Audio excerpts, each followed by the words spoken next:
welcome to my views and news. Two news stories from Ethiopia. First one is from Tigray. Tigray fighters are surrendering small arms. Just a few minutes ago, Ethiopian state media confirmed the handover of small arms by Tigray fighters to Ethiopian National Defense Force. How credible is this handing over of small arms from Tigray to ENDF? Or is it a way of balancing because of the ongoing disarmament of Amhara Special Force by ENDF? That ENDF wants to balance the disarmament of Amhara Special Force members and this reported disarmament of Tigray fighters. Secondly, 7 OLF leaders have gone missing according to their family members for more than 2 years. These leaders, these top officials of the Oromo Liberation Front have been in prisons. Some of them were granted bails by courts, some of them were acquitted by courts, but they have not been released so far, despite statements from Human Rights Commission of Ethiopia, despite statements from Oromo opposition parties. They were at a police station 2 days ago. Now they are missing reportedly. Firstly, was Tigray, where Pretoria peace deal is being implemented. Pretoria peace deal clearly states that Tigray forces will hand over heavy weapons to Ethiopian National Defense Force. Then small arms will also be handed over. And we saw that Tigray forces handed over heavy weapons to Ethiopian National Defense Force in the presence of Africa Union's mediators around 2 months ago. We saw pictures of tanks, artillery pieces, etc. Then Air Force weapons like long-range rockets, etc. They were handed over by Tigray government to Ethiopian National Defense Force. We saw pictures of some missiles, rockets which were on their way from Tigray to Avash reportedly. Now, third phase of disarmament is starting according to Ethiopian state media, according to Ethiopian army. Ethiopian army today shared pictures, Ethiopian state media as well. The pictures show small arms handed over by Tigray fighters to the Ethiopian military. The arms shown include guns, mortars, light machine guns, rifles, etc. This transfer of weapons happened in the presence of Tigray representatives and Ethiopian army representatives.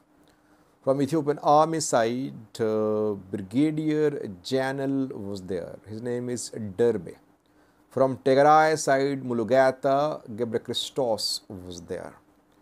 And this disarmament of light arms is starting. It will continue. Team equipment will be delivered in coming days too. And today, Ethiopian state media said that this transfer of weapons was in accordance with the Pretoria deal. Well, correct me if I am wrong. Does Pretoria deal state that Tigray fighters would hand over small arms to Ethiopian National Defense Force? I think there is mention of handover of small arms, not to Ethiopian army.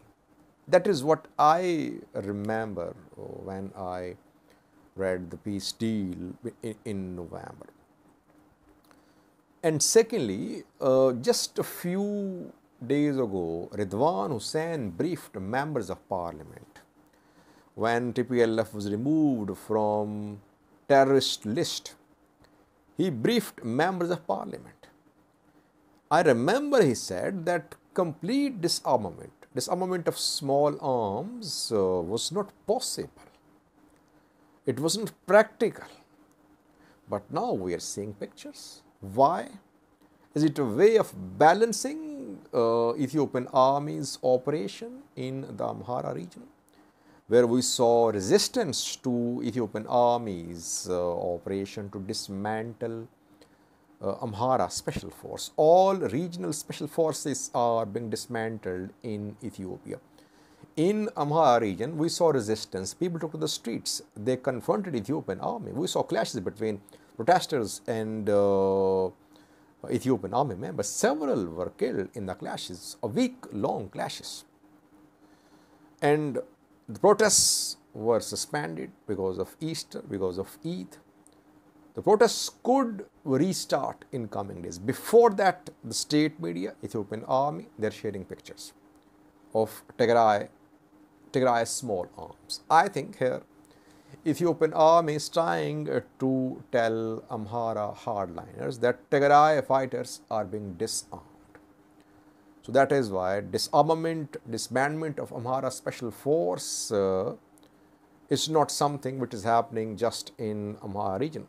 Other regional special forces are being disarmed too. TDF was basically Tigray Special Force. Tigray Special Force turned into TDF. Their weapons are being now, they are handing over their weapons to Ethiopian army. Let's see, will hardliners in Amhara be satisfied with these pictures, or will they demand more evidence? Ethiopian army,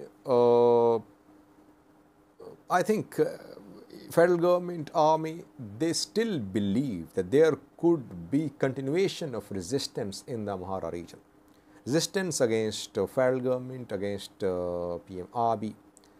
That is why they are trying to balance their operation in Amhara region to disband Amhara Special Force members and their relations with Tigray government, Tigray fighters. Secondly, viewers, 7 members of a political party in prison for more than 2 years have gone missing from a prison reportedly. Oromo Liberation Front is Oromia region-based opposition party. Dawood Ibsa is head of this party. Dawood Ibsa has been under house arrest for months. His party's main leaders they have been in prisons for more than 2 years. OLF and OLA were one entity. Then OLF became a political party. OLA continued the path of armed struggle. OLF did not participate in the last general election. OLF, OFC of Jawar, Bekele Garba, Professor Marira, they boycotted last general election in Ethiopia. And for more than 2 years, top OLF leaders have been in prison. Leaders like Jal Abdi Ragasa, Michael Boran, and some other leaders like Kinnasa Ayana, etc. And some of these leaders have been acquitted by courts. Cases dropped against them. Some were granted bails too, but they were not released. Why? Because they are seen as OLA's supporters. If OLA and Ethiopian government start talks and talks succeed, we could see the release of these leaders. Otherwise, they'll stay in prison, no matter what charges against them are. Now, family members of these OLF leaders, they say that the OLF leaders were at Brayo prison, Brayo police station 2 days ago. Family members went there to give food, etc. to these leaders. But on Sunday, when they went there and asked about their loved ones, they were told that the OLF leaders were not there. And no one is telling the family members where these 7 OLF leaders are. Are they going to be released? Have they been transferred to some other prison? It's not clear.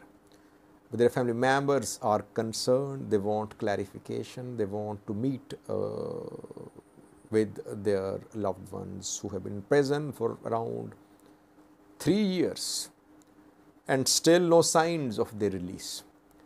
They have not been sentenced to prison terms in most cases. Human Rights Commission of Ethiopia last year issued a statement calling the detention, the imprisonment of these OLF leaders illegal, asking the government to release these OLF leaders, but still they are in prison. Thank you for watching.